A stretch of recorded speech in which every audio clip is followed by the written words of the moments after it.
하나님 아버지, 오늘도 하나님께서 우리의 마음과 생각을 붙잡아 주시기 원합니다. 여러 가지 일들과 상황과 환경으로 마음과 생각이 요동할지라도 주와 함께하는 거룩함과 평안함으로 위로를 받고 새 힘을 얻는 거룩한 예배 시간이 되도록 역사하여 주시옵소서. 믿음으로 언금한 손길들 위에 복을 주시고 하나님이 저들에게 약속하신 것들로 늘 채우사 모든 사람들이 저들이 하나님과 함께하고 있다는 사실을 알고 깨달을 수 있게 도와주시옵소서. 예수님의 이름으로 기도하였습니다.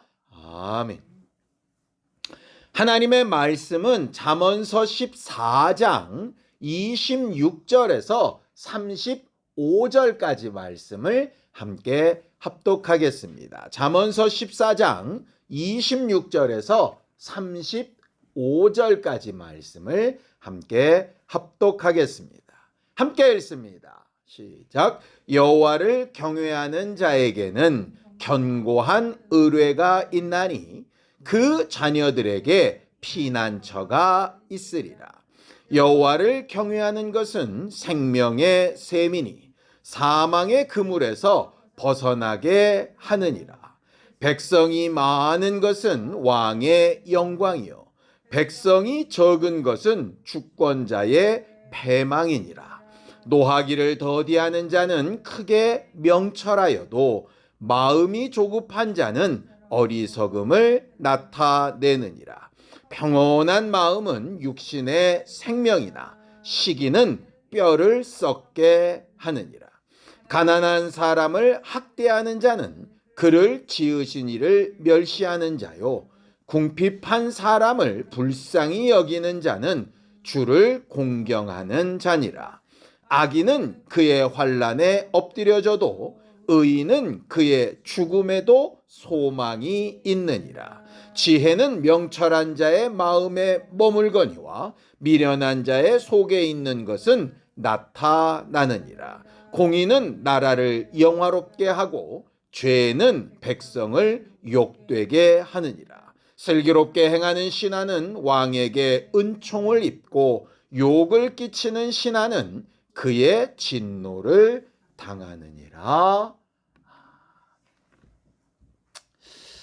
성경은 하나님에 대해서 여러 가지 비유로 말을 하는데 이 말씀에는 하나님을 평강의 하나님이라고 이렇게 말합니다. 성경을 좀 보죠. 데살로니가전서 5장 23절에서 24절입니다.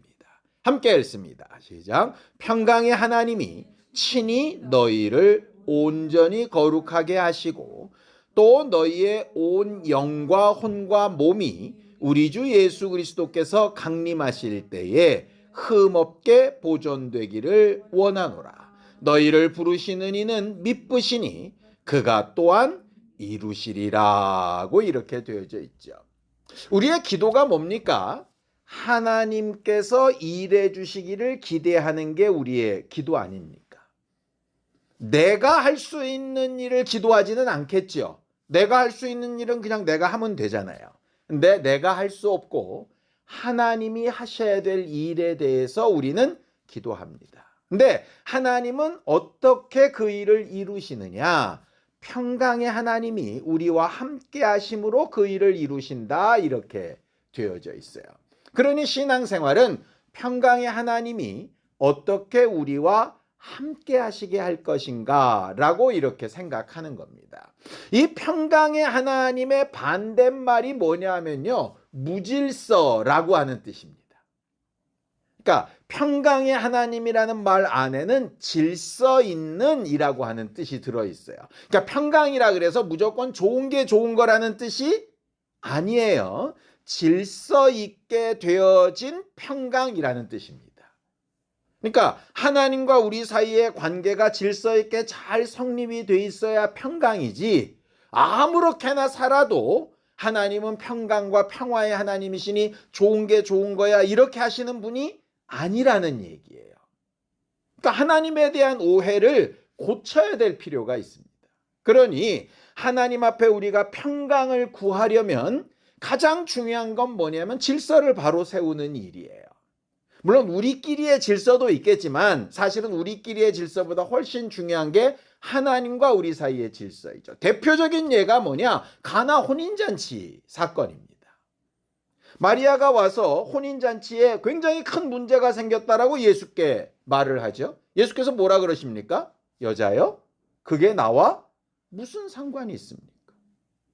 그때 마리아가 얘기합니다. 예수가 무슨 말씀을 하시든지 저의 말을 들으라. 질서가 딱 쓰죠? 그러니 평강의 하나님이 그때부터 일하시기 시작하시더라 이 말이죠. 결국 신앙생활은 하나님과 우리 사이의 질서를 어떻게 만들 거냐 하는 것이 가장 중요한 문제입니다.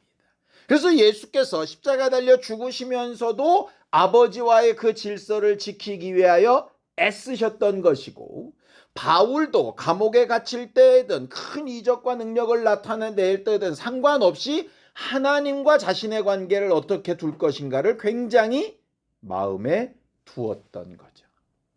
결국 기도하면서 우리가 분명히 우리 마음과 생각에 확실하게 세워야 될 기준은 뭐냐면 하나님과 나 사이의 관계가 어떤 질서로 되어진 것이냐. 그분이 임금이면 나는 백성이 될 것이고, 그분이 주인이면 나는 종이 될 테고, 그가 아버지면 나는 아들이 되겠죠. 그가 신랑이 되면 나는 아내가 될 겁니다. 결과적으로 그 관계를 어떻게 잘 설정할 거냐에 따라서 하나님이 평강으로 일하시기도 하고, 그렇지 않으면 아무리 급하고 어려운 일이 생겨도 그가 일하시지 않을 수가 있게 되는 거겠죠. 그래서 성경이 이렇게 얘기합니다. 우리가 하늘 가는 여정의 종착지로 삼고 있는 게 하늘나라 아니겠습니까? 하늘나라는 먹고 마시는 게 아니라 이거라고 말씀하세요. 로마서 14장 17절입니다. 함께 읽죠. 시작. 하나님의 나라는 먹는 것과 마시는 것이 아니요 오직 성령 안에 있는 의와 평강과 희락이라, 이렇게 돼 있어요. 그러니까 이 말이 무슨 얘기냐면 이런 겁니다. 의가 뭐죠? 무엇이 옳은가라고 하는 말이죠. 의에 대하여라 함은 이 세상에는 의가 없고 오직 하나님께만 있다는 얘기다, 이렇게 말씀하셨어요. 그 다음에 평강은 아까 말한 대로 질서를 잘 세우는 것을 말하죠. 희락은 기쁨입니다. 무작정 좋은 일이 생기는 게 하늘나라다라는 얘기가 아니라 그 좋은 일이 생기기 위해서 질서가 필요하고 그 질서를 잘 세우기 위해서 기준이 바로 서야 된다, 이 말이에요. 그런데 그게 어디에 있느냐? 성령 안에 있다, 이렇게 되어 있습니다. 그러니까 하나님의 아들인 예수도 성령을 절대로 초월하지 않으시잖아요. 삼위일체이신 하나님이 나도 하나님이다 이렇게 하시지 않고 성령이 하시는 일에 전적으로 순종하지 않습니까? 결과적으로 그것이 있는 것이 하나님의 나라다, 이렇게 되어져 있어요.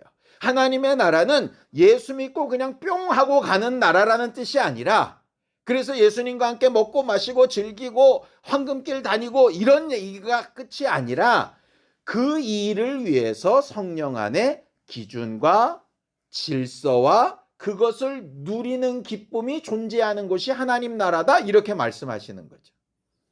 그러니 가야 될 나라가 그 나라이니 가야 될 그 나라에 가기까지의 과정도 어떻게 해야 되겠습니까? 그것을 계속해서 만들어가는 것이어야 되겠죠. 말씀을 읽고 듣고 배우는 이유는 내가 생각하고 판단했던 기준이 성령 안에 있는 기준과 맞냐 안 맞냐를 비교하는 일이고요. 말씀을 듣고 나서 내 삶을 돌아볼 때 그 말씀 앞에 나는 제대로 순서를 지켜 질서 있게 살아가고 있느냐, 함부로 막 초월해서 내 임의대로 살고 있느냐 돌아봐야 하는 것이고요. 내가 기쁘고 즐겁고 좋은 일이 생겼다고 막 좋아할 때 과연 이 일이 그 기준과 질서에 맞게 기쁜 일이냐, 아니면 법도 질서도 막 초월해서 내 맘대로 뭔가를 한 방종에 따른 기쁨이냐도 분별을 해야 된다는 이야기예요. 그러니까 아까도 성경 말씀이 이렇게 되어 있습니다.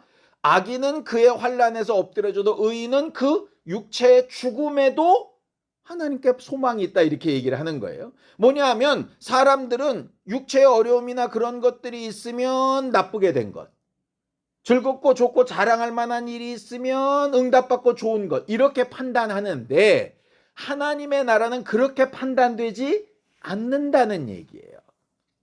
그러니까 베드로전서 같은 데도 의로 인하여 당하는 고난이라면 복된 것이다, 이렇게 말하고 있어요. 그런데 똑같은 고난이라도 자기 잘못이라면 이건 전혀 하나님 앞에 인정받을 수 없다, 이렇게 되어 있는 거거든요. 그러니까 고난이 많으냐 잘된 일이 많으냐 가지고 판단하는 게 아니라 그 고난과 잘된 일에 가는 과정이 어떠냐를 매우 중요하게 봐야 한다는 것이죠. 그게 하나님의 나라에 관련된 부분이에요.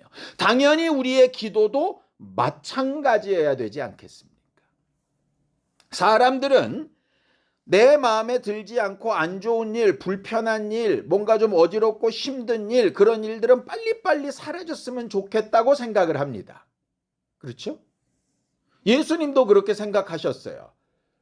주님께서 주시는 그 잔을 가능하면 안 마시고 좀 지나갈 수 있었으면 좋겠다라고 생각하셨어요. 왜? 육체를 입고 있는 동안은 우리와 똑같은 성정을 가지셨다고 되어져 있거든요. 이 세상에 어떤 사람이 어렵고 힘들고 불편한 일을 사수하는 사람이 누가 있겠습니까? 이상한 성격의 사람이 아닌 다음에야 그런 거는 다 피하고 싶은 일인 거죠. 하나님이 그럼 그렇게 어렵고 힘들고 피하고 싶은 일을 만난 사람들에게 어떻게 일하실까? 대표적인 예가 이겁니다. 요한복음 20장 19절입니다. 함께 읽습니다. 시작. 이날 곧 안식 후 첫날 저녁 때에 제자들이 유대인들을 두려워하여 모인 곳에 문들을 닫았더니 예수께서 오사 가운데 서서 이르시되 너희에게 평강이 있을지어다 라고 이렇게 말씀하셨어요. 우리는 이 사건을 잘 알고 있습니다. 보세요. 예수께서 부활해서 나타나셔서 너희에게 평강이 있을지어다 라고 선언하신 이후에 그들에게 뭐가 달라졌습니까? 그들이 두려워하던 유대인이 변했나요?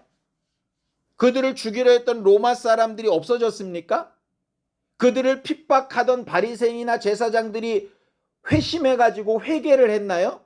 아니죠. 여전히 죽음의 위협에, 여전히 미움받는 일에, 여전히 불편한 상황에 그대로 있었어요. 그런데 뭐가 바뀌었죠? 그 일을 대하는 제자들의 마음이 바뀌었죠. 미처 바뀌지 않은 제자들은 엠마오로 가다가 예수를 만나서 다시 또 그 마음이 바뀌어서 돌아옵니다. 그러니까 우리가 참 재밌는 것은 뭐냐면 우리는 자꾸 기도하면서 뭘 기도하느냐? 하나님, 이 상황을 바꿔주세요. 형편을 바꿔주세요. 이 일을 바꿔주세요. 환경을 바꿔주세요. 저 사람을 바꿔주세요. 이렇게 기도하잖아요. 그렇게 해서 물론 응답되는 경우들이 많이 있습니다. 그런데 그렇지 않게 응답되는 부분도 굉장히 많다. 우선은 하나님께서 뭘 세우기 원하시느냐? 상황이나 환경이나 형편이나 문제를 바꾸시기 전에 그 문제를 대하는 내가 하나님과 어떤 관계로 어떤 질서를 세울 것이냐를 마음으로 정해야 되는데 그 마음부터 만들어 주시고 그 다음에 그 마음을 따라 믿음으로 행할 때 다른 것들은 부수적으로 하나씩 바뀌더라 이 말이에요. 근데 사람들은 내가 가진 두려움이나 마음은 그대로 두고 자꾸 상황만 바꿔달라고 이야기를 하거든요. 그런 경우가 생기면 어떤 일이 생기느냐? 이런 일이 생깁니다. 풍랑이는 바다 위를 가다가 주무시는 예수님을 제자들이 깨우죠. 예수께서 일어나셔서 풍랑이는 바다를 잔잔하게 하셨습니다. 그렇죠. 근데 제자들의 마음은 어땠습니까? 잔잔하게 되니까 와 좋다 그랬나요? 아니요. 더 두려워졌습니다. 왜? 저가 뉘기에 바람과 바다도 잔잔하는가? 아니 두려워서 깨워서 문제가 해결됐으면 마음이 편하고 희락이 있어야 하나님의 나라라며요. 그런데 이 일이 해결이 됐는데도 마음이 해결이 안 돼요. 왜? 여기가 안 변했으니까요. 그러니까 여기가 안 변한 상태에서는 상황을 바꾸고 조건을 바꾸고 사람을 바꿔줘도 결국 문제는 어디서 발생하느냐? 여기서 발생을 한다고요. 결국 하나님이 우리한테 바꾸고 싶으신 건 평강이 있을지어다 하신 이유는 뭐냐면 다른 상황이나 환경이나 조건도 내가 필요하다면 가장 적재적소에 바꿀 텐데 그 바꿀 때까지 나를 신뢰하며 나랑 온전한 질서의 관계를 유지하면서 네 마음을 지킬 수 있을까라고 하는 걸 먼저 물으신다 이 말이에요. 그래서 성경은 이렇게 되어 있습니다. 기도하고 의심하면 두 마음을 품은 자니 응답을 받을 줄로 생각하지 말아라 이렇게 되어 있잖아요. 무슨 얘기예요? 내가 기도는 했는데 마음의 질서가 제대로 안 잡히면 뭐가 깨진 거냐? 평강이 깨졌잖아요. 평강이 깨지면 하나님이 일하셔도 그 상황이 바뀌어도 여전히 내 안에 제자들처럼 두려움은 존재한다는 거예요. 결국 이 부분을 어떻게 해결할 거냐? 그래서 상황에 대한 기도 해야 됩니다. 형편이나 조건에 대한 기도 해야 되는 게 맞지요. 근데 중요한 건 내 마음에 평강 있기를 기도해야 되는 거예요. 우리가 두려워하고 힘들어하는 문제들이 뭡니까? 첫째는 내가 예상할 수 없는 일들이 벌어질까 봐 사실은 두려워하는 겁니다. 이걸 선택할까 저걸 선택할까 고민하는 이유가 뭐예요? 그 결과가 어떻게 될지 우리가 잘 모르기 때문이잖아요. 두 번째는 안다고 하더라도 그 일을 내가 해결할 수 있는 능력이 없을 때 결국은 두려움을 느끼게 돼요. 결국 모르든 못하든 내가 능력이 없으면 두렵고 떨립니다. 그렇게 능력이 없을 때 결국 내가 할 수 없으니 하나님 보고 해달라고 기도하는 것 아니겠습니까? 근데 그렇게 기도할 때 이렇게 기도하라고 되어져 있어요. 빌립보서 4장 6절에서 7절입니다.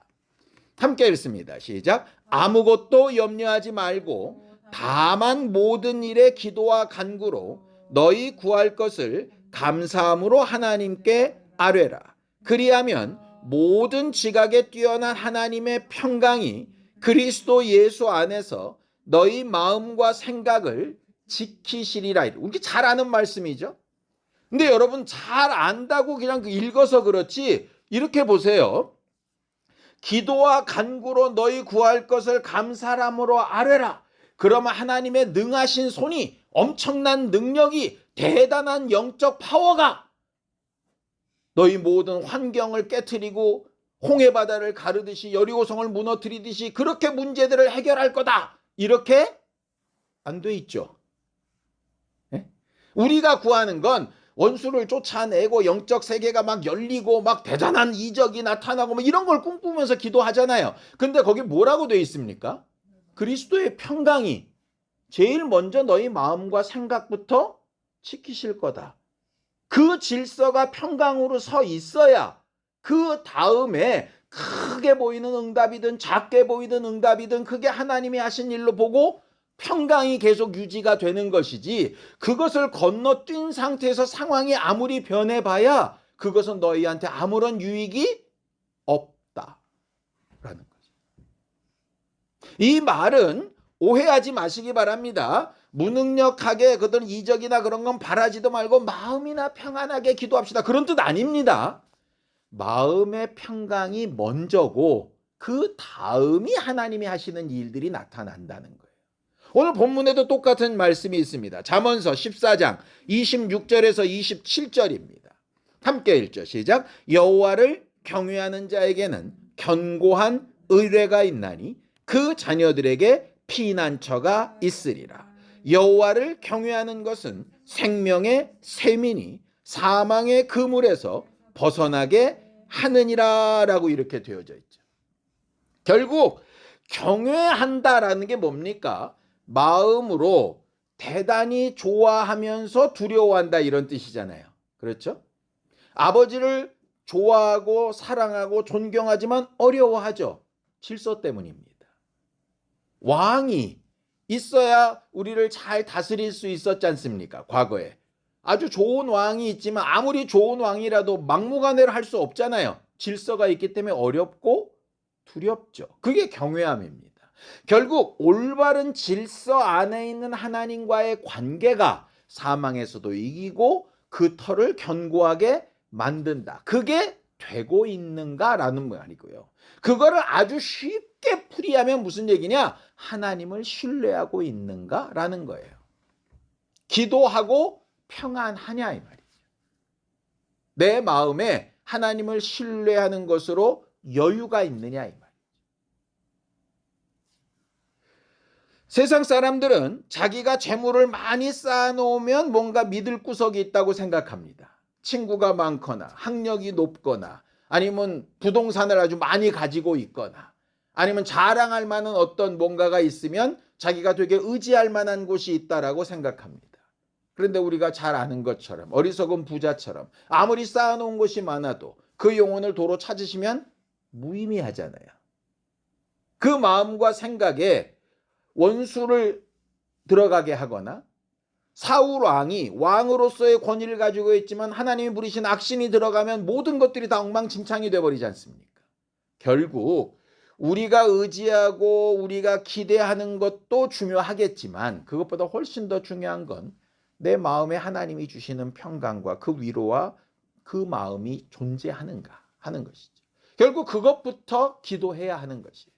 하나님 앞에 그걸 기도하는 게 매우 중요합니다. 예수께서 겟세마네 동산에 기도하러 가시기 전에 내 마음이 심히 고민하여 죽게 되었다 이렇게 얘기하시죠. 그때까지만 해도 예수님의 마음속은 지옥 같았을 겁니다. 그런데 3번 가서 땀방울이 핏방울이 되도록 기도한 다음에 내려오셔서 뭐라 그러시죠? 일어나라 함께 가자. 이제 평안한 마음으로 가시기 시작합니다. 사무엘의 어머니 한나가 계속 제사하러 갈 때마다 마음이 격동되죠. 나중에 응답받을 때 어떻습니까? 마음이 평안해지죠. 결국 하나님의 응답은 언제 오느냐? 그 마음이 평안함과 함께 오게끔 되어져 있는 거예요.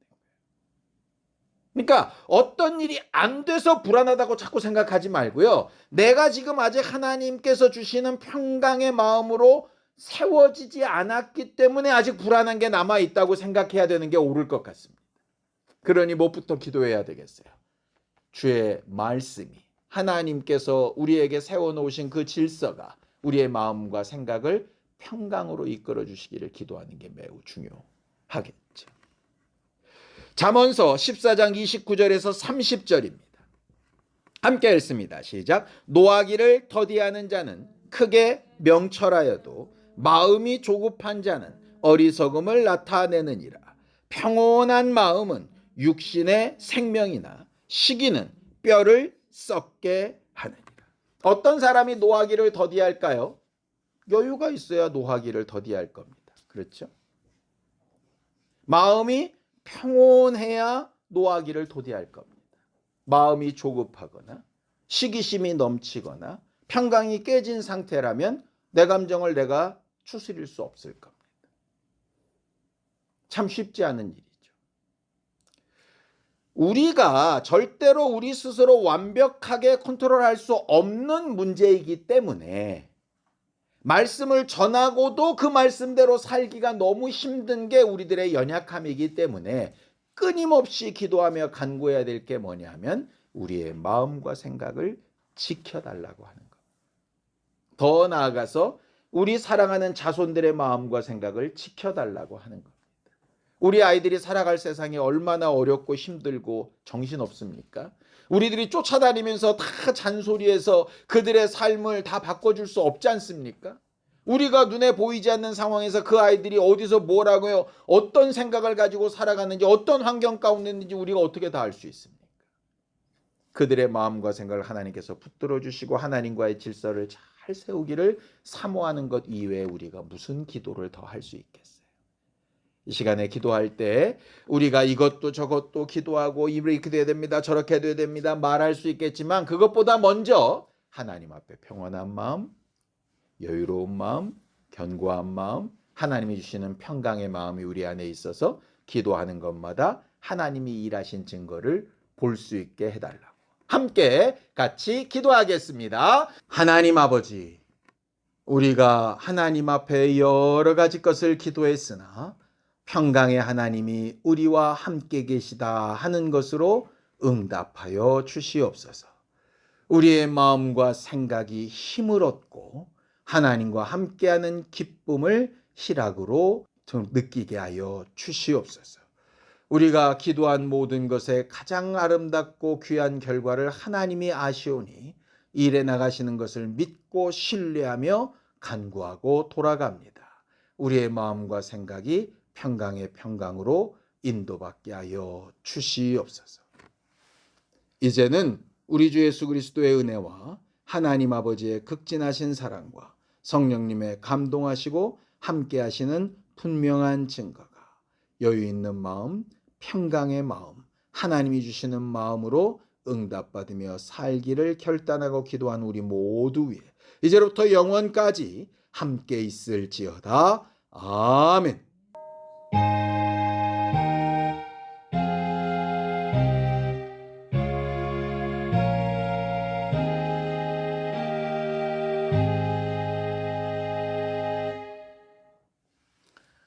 우리 기도 들으신 하나님 앞에 감사하는 박수하면서 끝내고 돌아가겠습니다. 수고하셨습니다. 감사합니다.